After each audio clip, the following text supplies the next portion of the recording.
Welcome back, folks, to episode 36 of the Running Man Self-Regulation Skills and Self-Improvement Project podcast with me, your host, Dr. Armando Dominguez, PhD in health psychology, licensed professional counselor, and an adjunct professor at a local community college.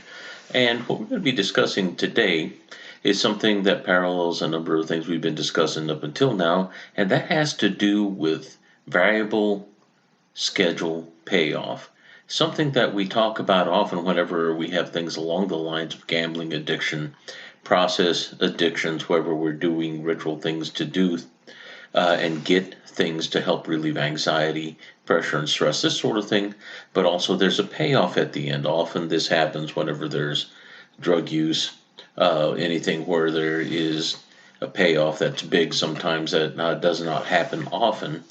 And unlike drug use, wherever you get an expected result, that is the payoff.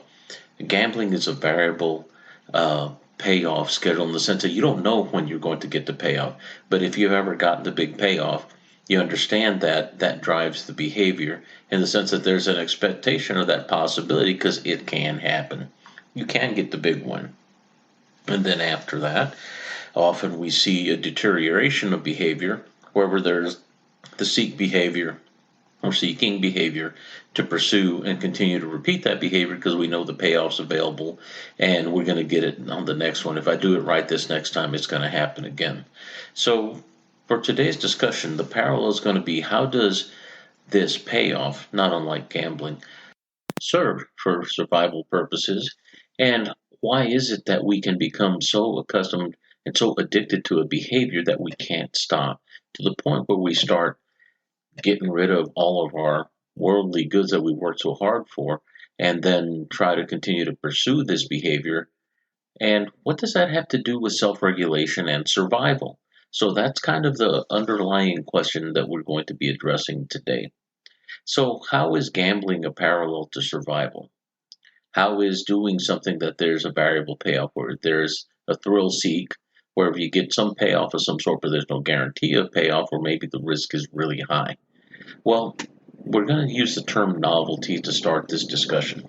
And novelty is something that does not occur in your everyday, but may occur once in a while, or you may see that it catches your attention and fancy.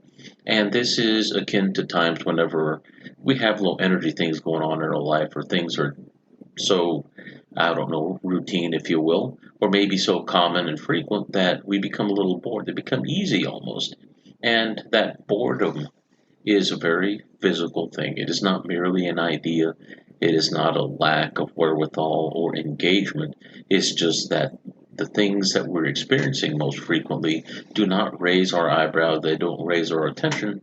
And we may do them, but it's become something that we engage in less effectively because it feels less. Sometimes whenever you work out, sometimes you have to change how the workout is going and the type of workout because the body becomes accustomed. And that is a physical aspect that is not akin to boredom but skill, but it can lead to boredom in the workout where somebody may leave doing that versus realizing that maybe they just need to change the type of behavior, workout behavior, to keep that engagement and interest sometimes. And those adjustments do make a big difference. Now, novelty tells us this is interesting, this is new, and gathers our attention. Not every novel thing that is interesting to us is good for our health or good for our long-term survival or even our immediate survival, such as that really pretty colored snake, not the king snake, but rather the coral snake, that looks really shiny and pretty. But that is interesting looking if you have no experience or exposure to it. But also that brightness is supposed to get our attention because they are venomous. And unless we know that, maybe the first person that experienced that realized very quickly shiny is deadly. And those kinds of things we learn in a survival sense. And that was a gamble, was it not, to be able to reach out and touch that snake? So we take a risk. So within the gambling and the novelty, there is a quality of unspoken risk sometimes, but definitely a feel for what it is that we consider not only interesting, but engaging. And it gives you that sense of excitement, that sense of chase and pursuit whenever something has been really boring in your life or life has been rather boring. And then all of a sudden, wow, that's new, that's exciting.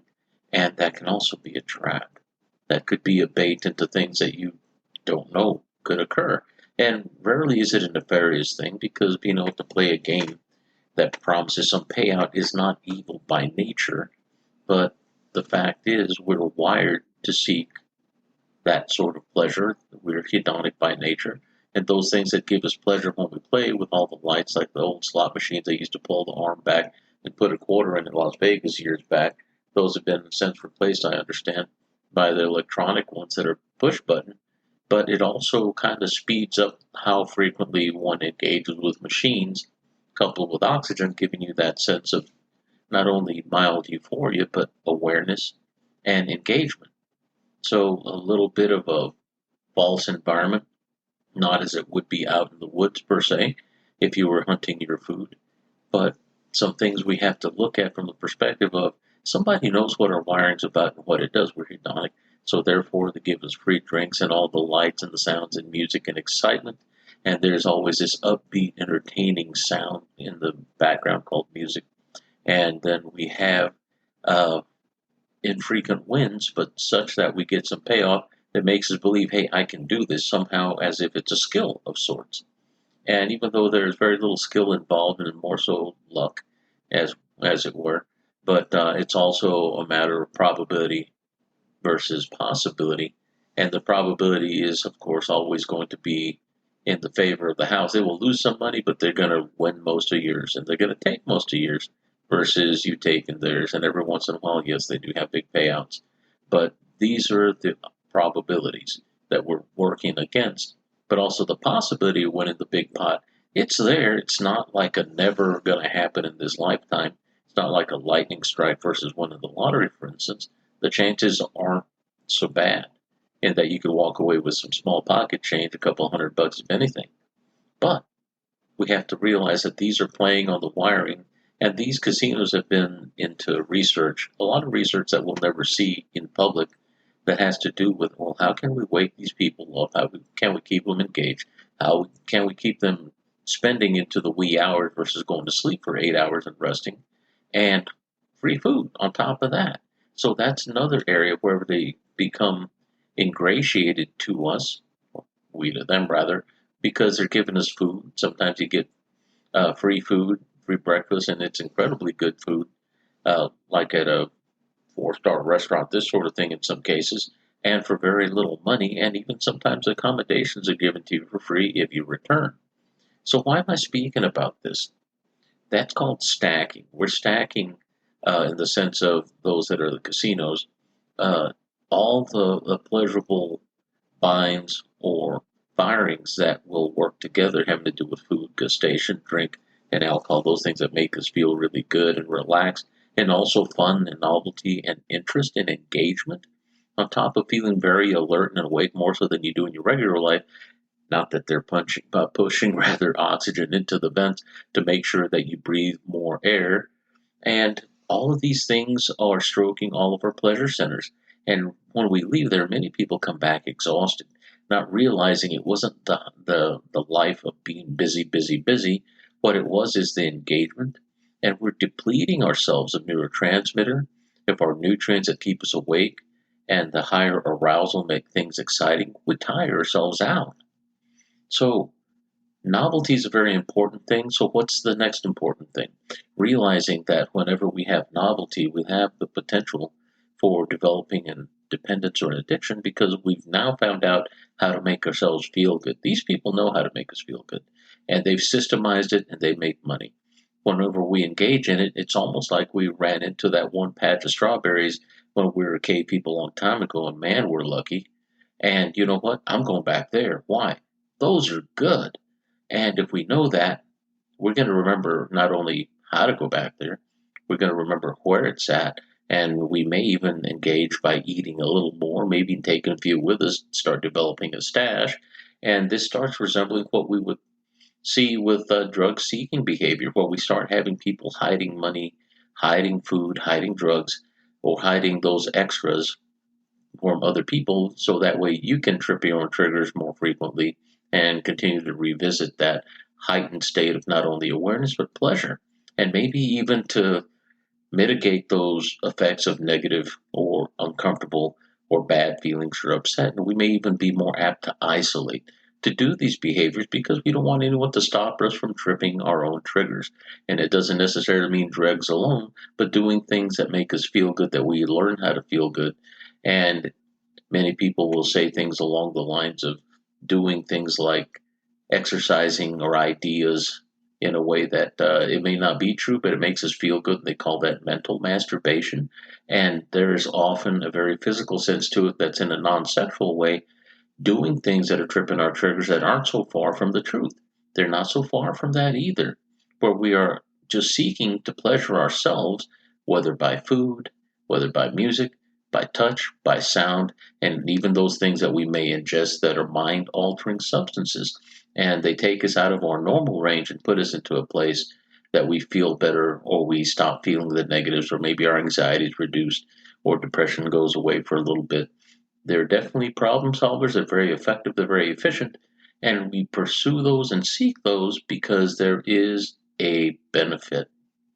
It's not because you know that drugs are bad for you, for instance, or gambling's bad for you, or even internet excessive use is bad for you. We get something out of it. And everything is designed to keep us engaged. And if we know that, we can limit some of those things and keep them within a healthy range. I'm not here to say don't do this. I'm here to say let's be aware of why we do those things and why it becomes excess. And know that it's not because there's something wrong with you or because you're broken. It's not because of a lack of moral or ethical fiber in your body and your mind and spirit. It's neither of these things. We are wired, and whenever we figure out that things feel good, we are apt to, and more than likely will turn to those things that are easier to do to make us feel good. It's a hard sell to do exercise and to get a runner's high. It's not a hard sell to be sitting around playing Xbox, smoking a joint, or doing some sort of weed or kratom or whatever. That's too easy. You just sit there on your backside and almost do nothing. And there is a big disparity in the amount of energy and effort required to feel good to get a runner's high that may or may not happen. That becomes a variable payoff. But if I know I can get very similar with less and not having to expend as much energy, maybe just a few bucks, and I can do it in the privacy of my home, don't have to go out in the heat or the cold or the rain, well, which one of those do you think is going to win? We're hedonic by nature, and we don't have to do anything hard to feel good. I'm doing that. And that's just our natural tendency. Now, there are those that are disciplined and choose to go the route of, I'm going to work for this, and that's okay too. And we do get payoff from that. And there is definitely a sense of satisfaction there as well. I'm not saying the easy route is the best. What I'm saying is that we can turn to the easy route so much more easily if we have had that variable payoff, like having the big win. If we won a lottery ticket that was worth $5,000 or $10,000, that's a pretty big hit. And more likely, that person is going to be more than likely buying more lottery tickets, probably beyond what the cost of the payout was over a lifetime. And if they really win a big one, forget it. I know a number of people that I've met that have won big lottery winnings into multi-millions. And because it was a lottery ticket, they play daily. And they may have the money to do that now, but they run the risk. And they never win as big, it seems. There are very few people that are recorded to have done that, but that's like getting struck by lightning twice. And that's very rare. We can almost say unique. So, keeping things in context, so why is this important to our survival and self regulation? One is recognizing that we are wired to seek those things that are negative to prevent hurt, but also to seek those things that pleasure us and give us a sense of relief from the stress of life or the stress of hunting. Whenever we used to be cave people, this sort of thing. And the equivalence of hunting is working to make the little green tickets that we call money. And that is also quite a stress over time. It is a survival equivalent. Now, you may not die in the process of earning your dollars at the office, but there is a stress that is very similar to that whenever you run the risk of getting fired or losing your job or getting laid off. So there is a survival level stress there. So this gambling idea that I started in with, the reason I pointed that out is because that's the most stark, because we know that you won't win every time you gamble. But if you do take that big win, that's a huge conditioning that says, hey, this is possible. So does this mean that you're all of a sudden one of the positive thinking coaches that you can do this in quotes, as if that required some sort of skill? The only skill required was that you put your dollar down and you won the lottery by getting the right ticket number. And you may have not guessed; it may have been auto generated. Who knows? That's not skill. That's rather serendipitous. And how do you measure that as a skill? You can't learn to win more in that sense. So why is this a self-regulatory skill? One is recognizing it first and knowing that not going into the direction wherever you might repeat a behavior if you win, or if you do win, recognizing that it's probably not going to happen again. This doesn't mean being the Debbie Downer and raining on somebody's parade, but in a very practical sense, recognizing that this isn't a win every time you put your money down. And if there is a recognition of that, we're more apt to be able to defend against the negative states that come from not winning, because that could become very depressing if we're really trying hard and our body's remembering that big win and we're believing as a result of the feelings that we get that it's going to happen on the next one. I just have to get my right pencil to pencil in the numbers. I have to wear these shoes. These are my lucky shoes or socks. And I have to say a certain prayer and do this, that, or whatever. We start ritualizing behaviors as if to somehow capture quality of a response, in my sense, what I'm doing to be able to get the outcome, the win that I'm expecting, that I've had once before. And we equate it with skill and having done certain things right, when in actuality it's just one of those things that we can't measure as one thing that we can develop over time by repeating. We may repeat the behavior, but we're not necessarily going to gain a skill that'll run the risk of improving our chances of winning something that is variable schedule. And there's no guarantee of a frequent pay like you would have with, let's say, a steady job where you get a paycheck every week or every 2 weeks or every month. That you can count on. So why is this a self-regulatory skill discussion? Because understanding this and being aware of this propensity makes us safer in the way we work, move forward, especially whenever we run the risk of novelty and interest, and know that whenever we buy sometimes, even when we're shopping, we might buy something out of excitement, and then shortly thereafter, 24 to 48 hours, if you're buying a car, they usually give you a week called the cool off period, because once the endorphins run through your system and the adrenaline rushes down within 48 to 72 hours after that's been metabolized, no longer the excitement, then you realize, oh my God, I've got a payment that I've got to pay next month, or it's due here pretty soon. And the shock of that sets in. So often, whenever there is a car deal, the state I live in, we have this cool off period that allows you to realize that once you do this, it's done. After this period of time, it's a done deal, and you can't return the car because you acted impulsively and you were in love with the excitement of having the hunt and getting the car, the acquisition. You take the picture like you would have with a deer that maybe you've hunted, and you get the rack or the horns, and then you mount them on your wall and you get excited. This is what I did. This is where often there's an entanglement of how I see myself in the situation versus how I am in the situation. Am I riding this? Am I in control of it? Or do I feel like I'm riding the wave of emotions? Am I on that emotional roller coaster, like we mentioned on episode 35, that actually changes how we believe? And sometimes what I'm having is not necessarily a euphoric recall, but I'm having an experience that will in the future become a euphoric recall until after that 7 day cool off period where it's like, oh my God, I've got to pay this car payment now. And that's the dysphoric aspect of that memory that once recollected is not nearly as fun and brings us bad feelings and may drive us to drinking. And I'm saying that jokingly, but it's not so far from the truth. So the reason I brought this up today is that there are a number of things that in a human life we have stress and we repeat, even when they're not good for us. And we can make all kinds of rational and reasonable sense as to why I know I'm not supposed to do this. It's not good for me. And that's the higher prefrontal cortical thinking. But whenever we have our emotions driving and we have that payoff and we get that arousal that we might experience at the casino, for instance, or gambling or excitement, whenever we're on the hunt, buying a new car or doing some shopping, then we want to return things because, well, it doesn't feel as good anymore. And it wasn't that there's anything wrong with the items that we got, it's just that the feelings went away. And we're riding that physical body's emotional roller coaster. We're surfing that wave of emotion and excitement because we're getting away from the novelty, possibly the boredom. And that is not a cognitive process, but there is a physical sense of I need to move and do that often happens with people that do exercise and leave their exercise programs or diet programs because there is boredom, there is bland, there is blah, and we get tired of, and these are the descriptions that we add words to at the gut feel level, and often it has to do with nutrient deficiency, wherever I'm not getting all the nutrients I need, or I may be eating less, but I'm not eating nutrient dense in a good way, eating clean. And once you cleanse your palate, you realize that even the simple foods are really good.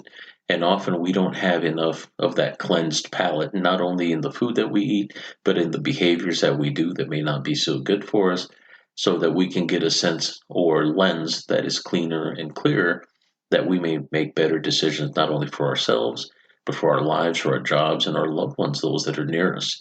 And the impulse often happens whenever we get that memory, that promise of excitement, and the fast impulse.